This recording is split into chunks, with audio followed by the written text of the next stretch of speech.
देवताओं ने कहा, महामाए, अपनी सारी प्रजा की रक्षा करो, अपने क्रोध को रोको, अन्यथा सब लोग निश्चय ही नष्ट हो जाएंगे। कृपा सिंधु दीनबंधो, जैसे शुंभ नामक दैत्य, महाबली निशुंभ, धूम्राक्ष, चंड मुंड, महान शक्तिशाली रक्तबीज, मधु कैटव तथा महिषासुर का तुमने वध किया था, उसी प्रकार इस दुर्गमासुर का शीघ्र ही संहार कर डालो। बालकों से पग पग पर अपराध बनता ही रहता है। केवल माता के सिवा संसार में दूसरा कौन है जो उस अपराध को सहन करता हो। ओम नमः शिवाय। कैसे हैं आप लोग? ईश्वर कृपा से आप सब अच्छे होंगे। ईश्वर सब पे कृपा बनाए रखें, सबका कल्याण करें। आज मैं बताने जा रही हूँ शिशु महापुराण के उमा संहिता का अध्याय नंबर 50।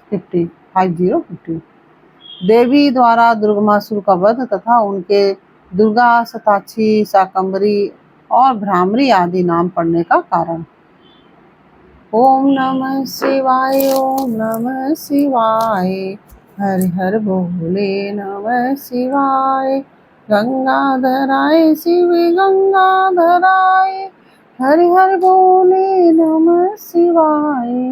नमः शिवाय, ओम नमः शिवाय, हर हर बोले नमः शिवाय। ओम नमः शिवाय। मुनियों ने कहा, महाप्राग सूत जी, हम सब लोग प्रतिदिन दुर्गा जी का चरित्र सुनना चाहते हैं। आप और किसी अद्भुत लीला तत्व का हमारे समक्ष वर्णन कीजिए। सर्वज्ञ शिरोमणि सूत, आपके मुखारविंद से नाना प्रकार की सुधा सदृश मधुर कथाएं सुनते सुनते हमारा मन कभी तृप्त नहीं होता। सूत जी बोले, मुनियों, दुर्गम नाम से विख्यात एक असुर था जो रुरु का महाबलवान पुत्र था। उसने ब्रह्मा जी के वरदान से चारों वेदों को अपने हाथ में कर लिया था तथा देवताओं के लिए अजय बल पाकर उसने भूतल पर बहुत से ऐसे उत्पात किए जिन्हें सुनकर देवलोक के देवता भी कंपित हो उठे। वेदों के अदृश्य हो जाने पर सारी वैदिक क्रिया नष्ट हो चली। उस समय ब्राह्मण और देवता भी दुराचारी हो गए। ना कहीं दान होता, ना अत्यंत उग्र तप किया जाता, ना यज्ञ होता, ना ही होम किया जाता। ना होम किया जाता था, ना तप होता था, ना ही दान पुण्य होते थे, और ना ही यज्ञ होते थे, ना ही होम किया जाता था। इसका परिणाम यह हुआ कि पृथ्वी पर 100 वर्षों के लिए वर्षा बंद हो गई। तीनों लोकों में हाहाकार मच गया। सब लोग दुखी हो गए। सबको भूख प्यास का महान कष्ट सताने लगा। कुआं, बावड़ी, सरोवर, सरिताएं तथा समुद्र भी जल से रहित हो गए। समस्त वृक्ष और लताएं भी सूख गई। इससे समस्त प्रजाओं के चित्त में बड़ी दीनता आ गई। उनके महान दुख को देखकर सब देवता महेश्वरी योग माया की शरण में गए। देवताओं ने कहा, महामाए, अपनी सारी प्रजा की रक्षा करो, अपने क्रोध को रोको, अन्यथा सब लोग निश्चय ही नष्ट हो जाएंगे। कृपा सिंधु दीनबंधु, जैसे शुंभ नामक दैत्य, महाबली निशुंभ, धूम्राक्ष, चंड मुंड, महान शक्तिशाली रक्तबीज, मधु कैटव और महिषासुर का तुमने वध किया था, उसी प्रकार इस दुर्गमासुर का शीघ्र ही संहार कर डालो। बालकों से पग पग पर अपराध बनता ही रहता है। केवल माता के सिवा संसार में दूसरा कौन है जो उस अपराध को सहन करता हो। देवताओं और ब्राह्मणों पर जब जब दुख आता है तब तब शीघ्र ही अवतार लेकर तुम सब लोगों को सुखी बनाती हो। देवताओं की यह व्याकुल प्रार्थना सुनकर कृपामयी देवी ने उस समय अपने अनंत नेत्रों से युक्त रूप का दर्शन कराया और उनका मुखारविंद प्रसन्नता से खिला हुआ था और वे अपने चारों हाथों में क्रमशः बाण, कमल तथा नाना प्रकार के फल मूल आदि लिए हुए थी। उस समय प्रजाजनों को कष्ट उठाते हुए देखकर उनके सभी नेत्रों में करुणा के आंसू छलक आए। वे व्याकुल होकर लगातार 9 दिन और 9 रात रोती रहीं। उन्होंने अपने नेत्रों से जल की सहस्त्रों धाराएं प्रवाहित की। अश्रु जल की सहस्त्रों धाराएं प्रवाहित की। उन धाराओं से सब लोग तृप्त हो गए और समस्त औषधियां भी सिंच गईं। सरिताओं और समुद्रों में अगाध जल भर गया। पृथ्वी पर साग और फल मूल के अंकुर उत्पन्न होने लगे। देवी शुद्ध हृदय वाले महात्मा पुरुषों को अपने हाथ में रखे हुए फल बांटने लगी और उन गौओं के लिए सुंदर घास और दूसरे प्राणियों के लिए यथायोग्य भोजन प्रस्तुत किए। देवता ब्राह्मण और मनुष्य आदि संपूर्ण प्राणी संतुष्ट हो गए। तब देवी ने देवताओं से पूछा, तुम्हारा यह कौन सा कार्य सिद्ध करूं? तुम्हारा और कौन सा कार्य सिद्ध करूं? उस समय सब देवता एकत्र होकर बोले, देवी आपने सब लोगों को संतुष्ट कर दिया है। आप कृपा करके दुर्गमासुर के द्वारा अपहृत हुए वेद लाकर हमें दे दीजिए।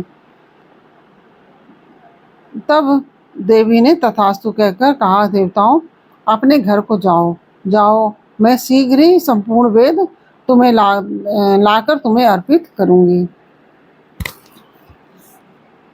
यह सुनकर सब देवता बड़े प्रसन्न हुए और वे प्रफुल्ल नीलकमल के समान नेत्रों वाली जगधोनी जगदम्बा को भली भांति प्रणाम करके अपने अपने धाम को चले गए।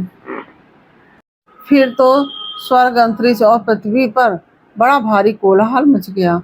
उसे सुनकर उस भयानक दैत्यों ने चारों ओर से देवपुरी को घेर लिया।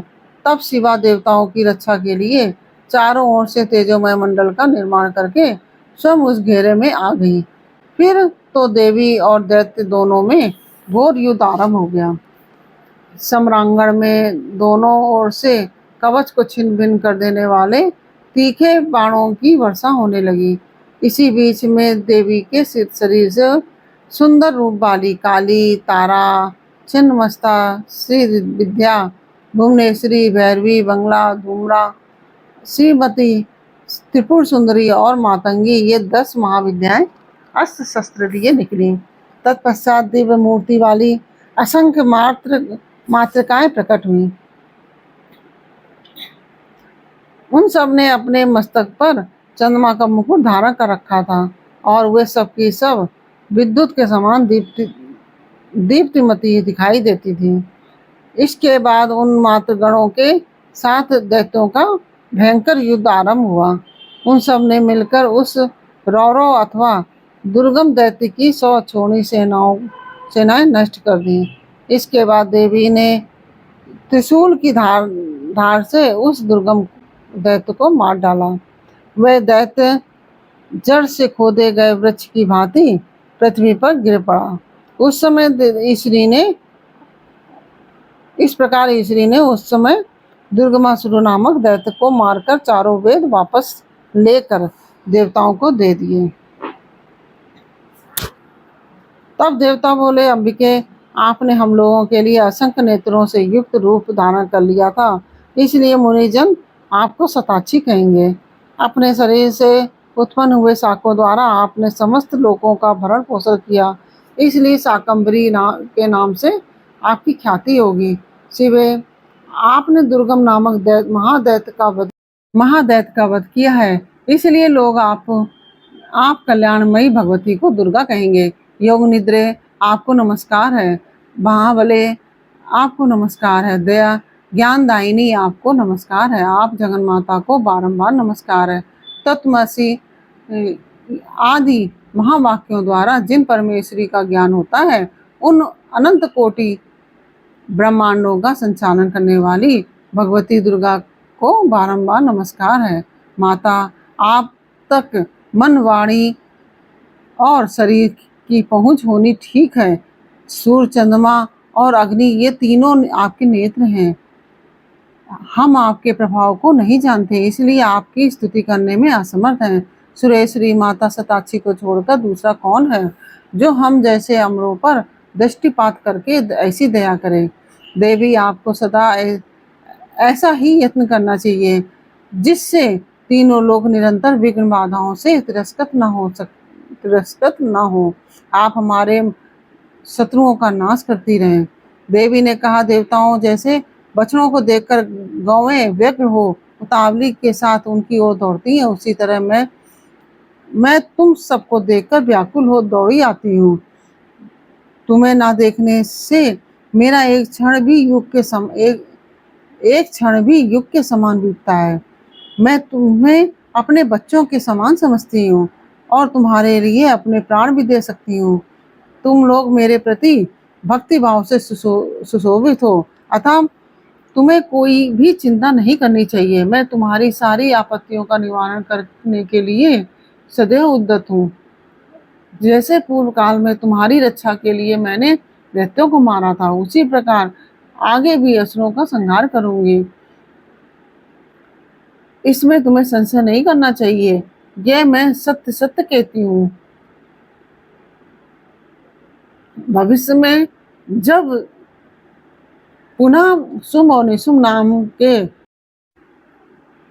नाम के दूसरे दैत्य होंगे, उस समय मैं यशोमयी देवी नंद पत्नी यशोदा के गर्भ से यो निज रूप धारण करके गोकुल में उत्पन्न होंगी और यथा समय उन असुरों का वध करूंगी। नंद की पुत्री होने के कारण उस समय मुझे लोग नंदजा कहेंगे।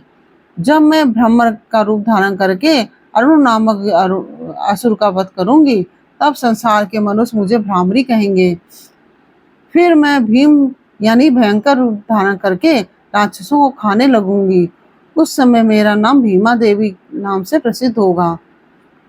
जब जब पृथ्वी पर असुरों की ओर से बाधा उत्पन्न होगी, तब तब मैं अवतार लेकर प्रजाजनों का कल्याण करूंगी। इसमें संशय नहीं है। जो देवी शताक्षी कही गई हैं, वे ही शाकंभरी मानी गई हैं और उन्हीं को दुर्गा कहा गया है। तीनों नामों द्वारा एक ही व्यक्ति का प्रतिपादन होता है।